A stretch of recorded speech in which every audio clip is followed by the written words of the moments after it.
ক্ষমতা ছাড়া থাকলে যেটা অন্যায় মনে হয়, ক্ষমতায় আসলে সেটাই ন্যায়।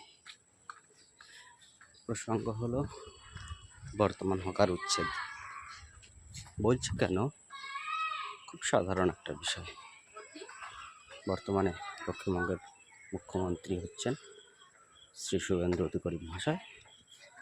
উনি যখন 21 থেকে 26 বিধানসভা সময়কালীন ছিলেন, বিরোধী দলনেতা ছিলেন পশ্চিমবঙ্গ বিধানসভার, তখন বলেছিলেন যে পশ্চিমবঙ্গে যদি কোনো হকার উচ্ছেদ করা হয় তাহলে উনি সেই বুলডোজারের সামনে সবার আগে শুয়ে পড়বেন।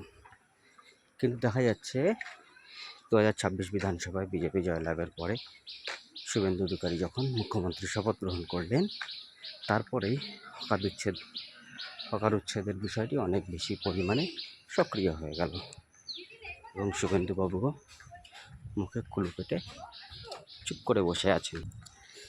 এবার প্রশ্ন হলো, যদি হকার উচ্ছেদ ঠিক হয় তাহলে বিরোধী দলনেতা থাকাকালীন শুভেন্দুবাবু যে কথাটি বলেছিল সেটা অন্যায়, নাকি বর্তমানে উনি যেটা করছেন বা ওনার দল ক্ষমতায় আসার পর যেটা করছে সেটা অন্যায়? কারণ দুটো কন্ট্রাস্ট কথা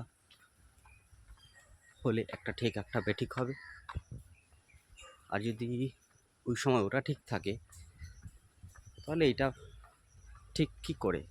আর এইটা যদি ঠিক হয় তাহলে ওইটা ঠিক কী করে? এই বিষয়টি একটু ভাবতে হবে। Thank you.